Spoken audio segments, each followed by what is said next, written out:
Halo Tribuners, Anda sedang menyaksikan live update Top 10 bersama saya Siska Mawaski. Selama beberapa menit ke depan, kami akan menyajikan 10 informasi menarik yang tengah menjadi sorotan. Kita jelang live update Top 10 selengkapnya. Kita ke informasi pertama Tribuners. Sebanyak 15 siswi SD di Kecamatan Patimuan, Cilacap, Jawa Tengah menjadi korban aksi bejat seorang oknum guru agama. Dari hasil pengembangan diketahui ternyata pelaku juga melakukan aksi serupa di sekolah tempat ia mengajar sebelumnya. Motif dan modus yang digunakan oleh tersangka MAYH berusia 51 tahun sama, yakni mengiming-imingi korban akan diberi nilai yang bagus. Namun sayangnya peristiwa yang terjadi 1 tahun yang lalu itu tak dibawa ke jalur hukum dan hanya diselesaikan dengan jalur mediasi. Koordinator Wilayah Kecamatan Patimuan Dinas Pendidikan dan Kebudayaan Cilacap, Supriyanto mengatakan, tersangka sebelumnya bekerja di sebuah SD swasta di wilayah Patimuan. Menurut Supriyanto, kala itu tersangka diminta keluar dari sekolah. Namun aksi serupa malah kembali terulang. Peristiwa ini terungkap setelah korban berinisial RA berusia 9 tahun menceritakan kejadian yang dialaminya kepada orang tua. Orang tua RA yang tak terima langsung membuat laporan ke Polsek Patimuan Cilacap. Setelah dilakukan serangkaian penyelidikan, pelaku akhirnya ditangkap oleh polisi. Para korban diketahui duduk di kelas 4 SD dan ada sebagian dari kelas lain. Kepada polisi, pelaku mengaku bahwa aksinya itu dilakukan karena ada hasrat. Padahal diketahui pelaku juga sudah beristri dan memiliki anak di rumah. Adapun aksi pencabulan terhadap para siswinya dilakukan di ruang kelas setiap jam istirahat. Dengan begitu, pelaku dapat mencabuli para korbannya dengan mudah. Atas perbuatannya, pelaku dijerat pasal tentang perlindungan anak dengan ancaman pidana maksimal 15 tahun penjara. Kami mengapresiasi kinerja dari rekan-rekan di unit PPA, unit 4 Satreskrim Polres Cilacap, berkoordinasi dengan Polsek Jajaran. Jadi kasus ini memiris, bermula ketika November 2021 kami mendapat informasi. Masih terkait dengan kekerasan seksual, Tribuners. Orang tua korban pemerkosaan oleh guru pesantren di Cibiru, Bandung, Jawa Barat merasa geram dengan ulah tersangka. Tanya itu, ibu seorang korban bahkan sampai kejang ketika mendengar nasib tragis yang dialami oleh putrinya. Menurut keterangan ayah korban berinisial YY, istrinya mengalami kejang selama 2 jam setelah mendapat kabar tersebut. YY mengaku sangat marah bahkan tak segan berniat menghabisi nyawa pelaku akibat aksi bejatnya. Diketahui anak YY juga melahirkan anak dari perbuatan tersangka bernama Heri Wirawan itu. Sementara itu ada 3 orang santriwati yang dikeluarkan dari sekolah setelah menjadi korban pemerkosaan. Alasannya karena ketiganya kini sudah memiliki anak. Menurut Bunda Forum Anak Daerah atau FAD, Atalia Pratia, sejak kasus mencuat pada Juni lalu, sudah ada 20 orang yang diamankan di Rumah Aman P2 TP2A Jawa Barat. Sebanyak 13 diantaranya menjadi korban dan 7 orang berstatus saksi. Dari laporan yang ia terima, awalnya pihak sekolah tak mengetahui kondisi para santri yang pernah menjadi korban pelecehan seksual. Tak hanya melecehkan korban secara seksual, Heri bahkan mengeksploitasi para santriwati untuk kepentingan ekonomi. Tindakan keji Heri Wirawan dinilai pantas untuk mendapatkan hukuman setimpal. Ketua Komisi 3 DPR RI, Yandri Susanto mendesak agar pelaku dijatuhi pidana penjara 20 tahun dan kebiri. Meski menuai pro dan kontra, Yandri menilai hal tersebut diperlukan agar menimbulkan efek jera ke pelaku.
Seorang oknum polisi lagi-lagi dilaporkan atas dugaan pemerkosaan terhadap istri tahanan.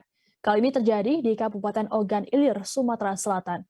Korban disebut hamil akibat perbuatan bejat dari oknum polisi tersebut. Dalam menjalankan aksinya, pelaku Bribka IS melakukan pengancaman pada korban. Ancaman tersebut yakni akan memindahkan suami korban IN ke Nusa Kambangan. Kasus ini kemudian dilaporkan oleh suami IN, yakni FP, yang saat ini mendekam di penjara ke Bitpropam Polda Sumsel pada Jumat 10 Desember. Kuasa hukum korban, Feodor Novikov, mengungkapkan peristiwa bermula ketika Bribka IS dan IN berkenalan setelah istri oknum polisi tersebut menggadaikan surat tanah kepada korban. Dari situ komunikasi terjalin hingga Bribka IS mengajak IN pergi ke Palembang untuk jalan-jalan bersama beberapa orang lainnya. Bribka IS kemudian memesan kamar hotel dengan alasan sudah larut malam. Tak berhenti sampai di situ, pelaku justru memaksa korban sekamar dengannya hingga terjadilah pemerkosaan. Kuasa hukum korban mengatakan saat ini kliennya tengah hamil 2 bulan akibat aksi bejat pelaku. Atas laporan yang dibuat korban, Bribka IS dijadwalkan menjalani sidang etik pada Senin 13 Desember. Terdesak takut ancaman tadi. Ancaman kalau tidak dilayani, suami mau dipindahkan tahanan ke Nusa Kambangan.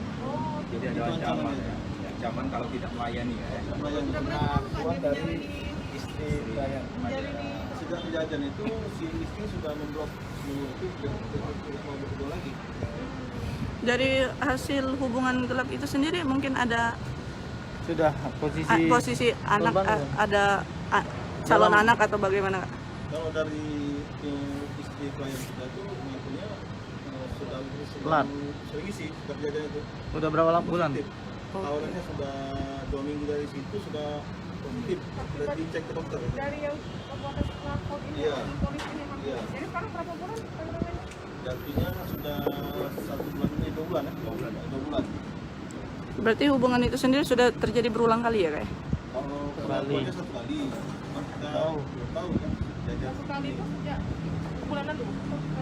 tanggal awal Oktober. Oh, dilakukannya itu. Iya, Oktober. Tahu. Suami itu bisa tahu karena istri kita ya, Pak? Istri dan teman istri ya. Berarti Mereka ini kenalnya di mana awalnya? Bisa ketemu.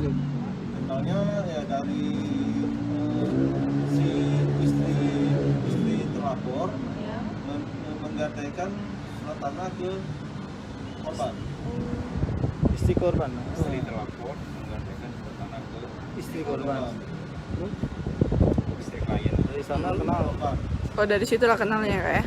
Terus terjalinlah hubungan yang kita sampai saat ini tidak tahu spesial atau tidak kak? Karena Spesial atau tidak tidak bisa menjelaskannya di sini. Yang jelas barang ini sudah terjadi. Dari surat tanah itulah ya, awal kenalan. Jadi terlapor ini nyemput si korban itu di Di kontrakannya yang di Raja. dia ngajak saya tahu sama. Jalan-jalan, makan jaga baring.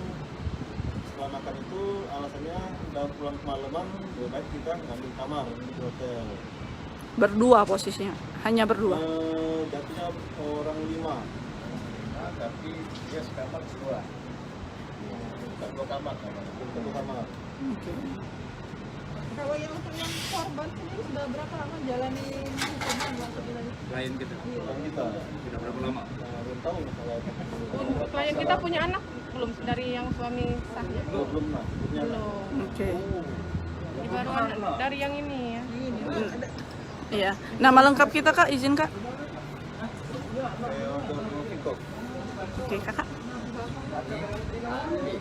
Oke, kasih kak. Mendampingi siapa kak? Bapak. Kertasnya boleh foto enggak izin? Iya. Emma. Sini ya. Iya, tas. Oh, bolehnya Pak. Siapnya kan. Boleh lantas kamu apa? Tas kamu siapa? Ini ya Bapak yang buat guys, Bapak.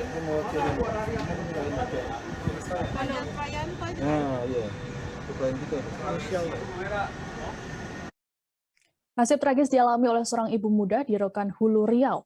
Pasalnya ia menjadi korban pemerkosaan yang dilakukan oleh 4 orang teman suaminya. Tak hanya itu, saat membuat laporan ke polisi, korban malah diintimidasi hingga diminta menandatangani surat damai. Belakangan dirinya malah dilaporkan balik oleh pelaku yang tak terima dituding melakukan pemerkosaan. Peristiwa pemerkosaan ini dilakukan oleh para pelaku sejak September 2021 lalu.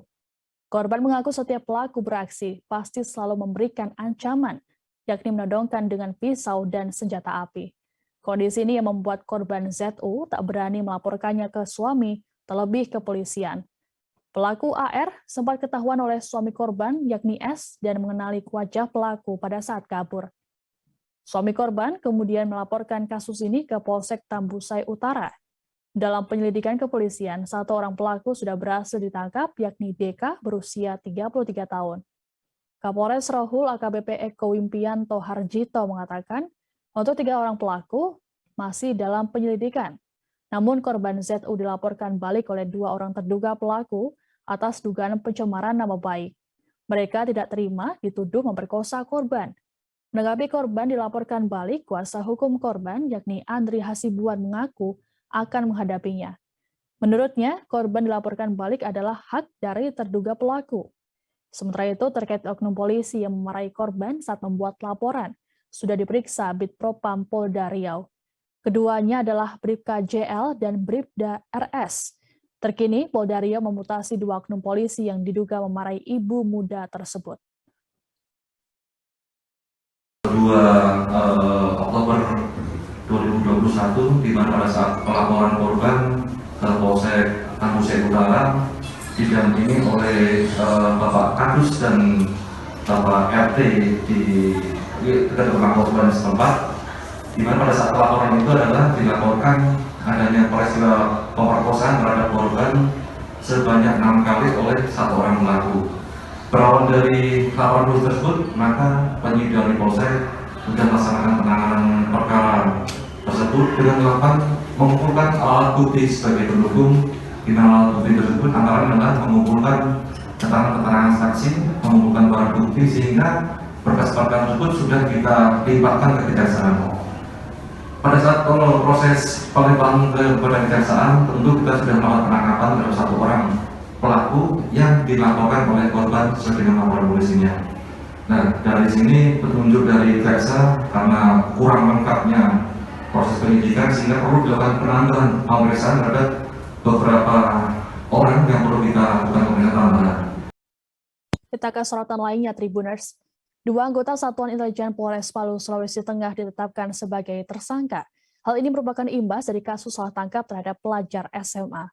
Penetapan itu setelah dilakukan proses pemeriksaan terhadap 3 orang anggota Satuan Intelijen Kepolisian Resor Palu. Dari hasil pemeriksaan penyidik Propam, 2 anggota Intel ini dikenakan 2 pasal, yakni pasal 3 huruf G dan pasal 5 huruf A. Pertama, penyidik Propam menilai bahwa tindakan tersangka tanpa didasari informasi yang cukup melakukan tindakan represif. Kemudian, kedua, tersangka mengetahui bahwa yang ditangkap bukanlah pelakunya, oknum polisi itu tidak segera menolong korban salah tangkap, namun malah membiarkan korban dalam keadaan luka di pinggir jalan dan tanpa perawatan. Kapolres Palu AKBP Bayu Indra Wiguno mengatakan, saat ini berkas perkaranya sudah lengkap. Pihaknya sudah menyurati Bitkum Polda Sulteng untuk meminta saran hukum untuk proses penyidangan.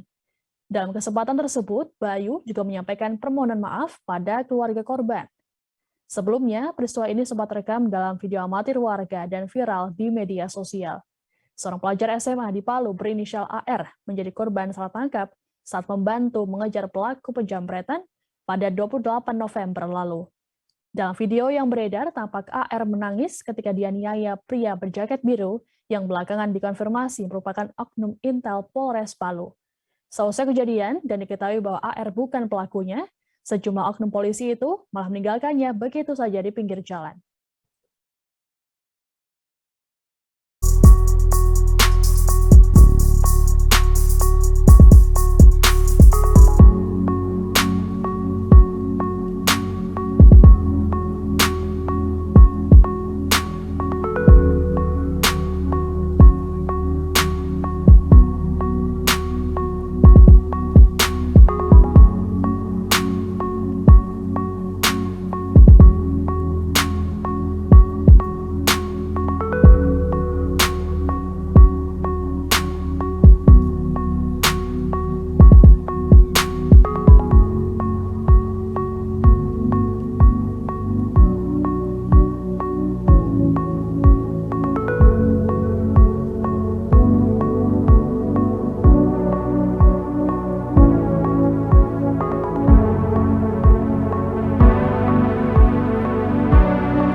Ke informasi selanjutnya, Tribuners.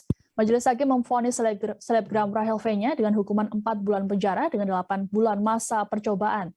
Dalam sidang yang digelar di Pengadilan Negeri Tangerang pada Jumat 10 Desember, terungkap fakta bahwa Rachel memberi uang 40 juta rupiah pada petugas. Hal ini dilakukan agar Rachel dan kekasihnya Salim tak menjalani karantina di Wisma Atlet. Uang tersebut disetorkan Rachel kepada terdakwa Ovelina yang merupakan petugas Bandara Soekarno-Hatta. Dalam persidangan tersebut, ibu dua anak itu berujar bahwa uang sudah dikembalikan. Menurutnya, petugas bandara tersebut yang membantunya lolos dari karantina sepulangnya dari Amerika Serikat. Tanya itu, sang petugas juga yang mengarahkan Rachel V-nya beserta Salim dan juga Maulida, manajernya, untuk naik bus menuju Wisma Atlet. Sesampainya di Wisma Atlet, ia langsung turun dan pulang ke rumah tanpa sempat registrasi. Ovelina yang juga turut hadir di persidangan menyebut bahwa uang sebesar 40 juta rupiah itu merupakan permintaan dari Satgas. Menurutnya, bukan ia yang bisa memutuskan bahwa seseorang dapat lolos karantina, melainkan Satgas. Ovelina melanjutkan uang yang ia terima dari Rachel, kemudian ia transfer melalui nomor rekening atas nama Kania yang ia dapat dari protokoler DPR yang turut menjadi saksi dalam persidangan tersebut. Ia mentransfer uang sebesar 30 juta rupiah ke Kania, sedangkan uang 10 juta rupiah sisanya ia bagi dengan temannya di lapangan.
Bencana erupsi Gunung Semeru di Lumajang, Jawa Timur rupanya dimanfaatkan oleh orang tidak bertanggung jawab.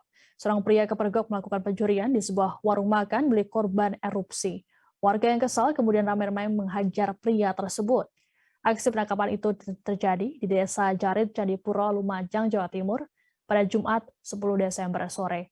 Dalam video amatir yang beredar, tampak seorang pria terduga maling mengenakan kaos hitam, lengan pendek, dan celana pendek. Di awal video, pria tersebut tampak menaiki sebuah motor berkopling berwarna gelap. Namun, di detik video berikutnya, pria itu terlihat sudah berada di tanah. Sejumlah warga juga terlihat memukul wajah pria tersebut. Pria itu tampak tersungkur di tanah dalam keadaan bertelanjang dada. Belakangan diketahui pria yang ketahuan mencuri di warung milik warga itu bernama Rewandi, berusia 31 tahun. Rewandi merupakan residivis pencurian. Kabid Humas Polda Jawa Timur, Kombes Gatot Repri Handoko mengatakan, pelaku menyatroni sebuah warung makan milik seorang warga berinisial SN. Ia mengambil barang-barang di warung korban yang ditinggal lantaran warung tersebut terkena erupsi Gunung Semeru. Akibat perbuatannya, pelaku terancam dijerat dengan pasal 363 KUHP dengan ancaman hukuman 7 tahun penjara. Yang hilang penjaranya ini sembako, uang 2 juta yang di sana itu. Bener itu uang 2 Iya juta? bener, kompor gas sama semua ya hilang. Peralatan rumah tangga guys, Rumah tangga hilang. Kalau pelakunya itu berapa Pak? Satu orang yang kena orang satu, sebetulnya itu orang 5 yang dibantu kawan-kawan, tapi yang waktu itu orang satu yang kena. Sertifikat itulah. Sertifikat rumah itu mau diambil itu. Mungkin iya, mungkin dikira apa yang diambil, tapi tidak berguna lah dia bagi dia. Diambilkan uang kan nggak bisa itu sertifikat sekarang. Bukan ketahuan, saya cari kok nggak ada. Sampai 2 hari saya cari baru ketemu. Kunjungan Presiden Joko Widodo ke Lumajang, Jawa Timur diwarnai dengan insiden seorang kakek yang nekat melemparkan surat ke dalam mobil yang ditumpangi orang nomor 1 di Indonesia itu. Padahal di saat yang bersamaan sejumlah pas pampres melakukan penjagaan ketat pada Presiden Jokowi. Peristiwa ini terekam dalam video yang kemudian viral di media sosial. Publik lantas dibuat penasaran dengan isi surat tersebut. Melalui akun TikTok @qasimmuhammad, identitas dari kakek tua itu akhirnya terungkap. Dalam keterangannya, kakek tua itu diketahui bernama Ngateman, yang melempar gulungan kertas yang berisi nama-nama orang yang mendapatkan bantuan dari usaha mikro. Bantuan usaha tersebut sedianya senilai 2,4 juta rupiah. Dalam surat itu, Ngateman menulis daftar nama-nama yang belum menerima bantuan, termasuk dirinya. Diketahui pula sebelumnya, kakek Ngateman ini pernah mengirim surat pada Bupati Lumajang soal bantuan yang belum ia dapatkan. Setelah surat tersebut, Ngateman mengaku akhirnya mendapatkan bantuan. Kepala Sekretariat Presiden Heru Budi Hartono membenarkan terkait dengan kejadian surat tersebut. Ia juga membenarkan bahwa peristiwa itu terjadi saat kunjungan ke daerah terdampak erupsi Gunung Semeru di Lumajang, Jawa Timur pada Selasa 7 Desember. Namun, ia tak mengungkapkan detail lokasi daerah dan kegiatan yang dilakukan Jokowi saat peristiwa. Heru menyebut kertas itu masih disimpan Jokowi, sehingga saat ini hanya Presiden yang tahu isi tulisan dalam surat tersebut.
Kondisi pasca erupsi Gunung Semeru di Lumajang, Jawa Timur ternyata dimanfaatkan oleh banyak orang untuk melakukan swafoto atau selfie.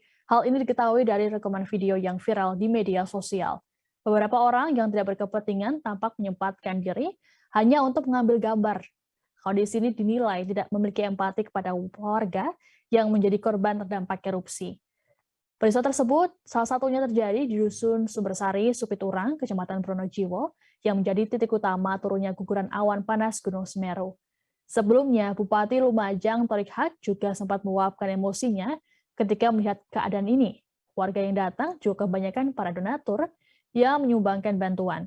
Padahal, menurut Thoriq, pihaknya sudah menyiapkan posko dan tim terkait bantuan yang diterima agar dapat tertib. Thoriq menegaskan bahwa lokasi bencana bukanlah tempat rekreasi ataupun tontonan. Untuk mengantisipasi kejadian serupa, pemerintah berkoordinasi dengan kepolisian untuk melakukan penyekatan. Hanya pihak yang berkepentingan saja yang boleh masuk ke area bencana.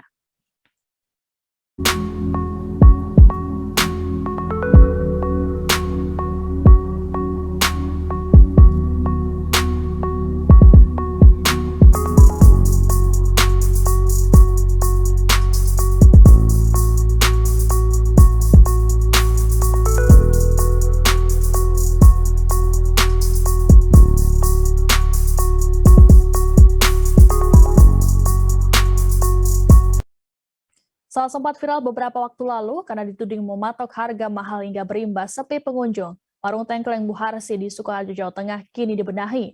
Kini warung tengkleng tersebut sudah dipasang spanduk dengan harga yang jelas.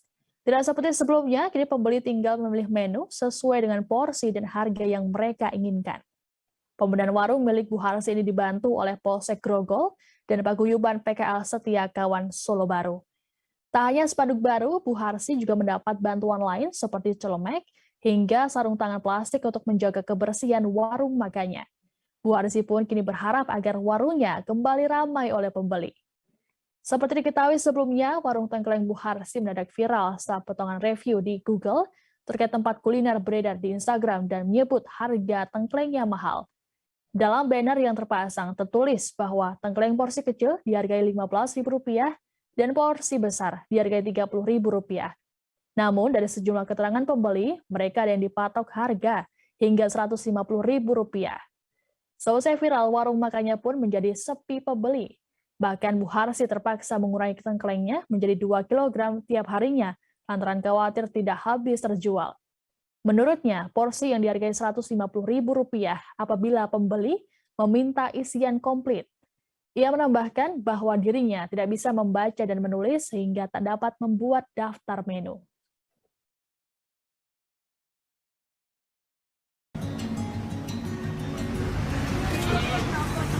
Ya, ini sebagai wujud kepedulian kami.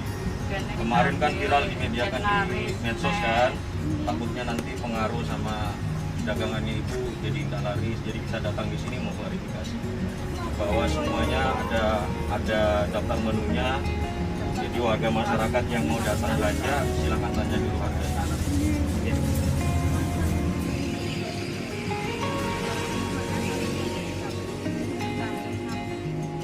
Silakan masyarakat kalau mau makan di sini pastikan dulu harganya sebelum membeli. Dari sini sudah rinci, ada rinciannya semua. Nanti juga kita pasang MMP, jadi masyarakat bisa lihat lebih besar.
Informasi tadi sekaligus menutup jumpa kita dalam live update Top 10.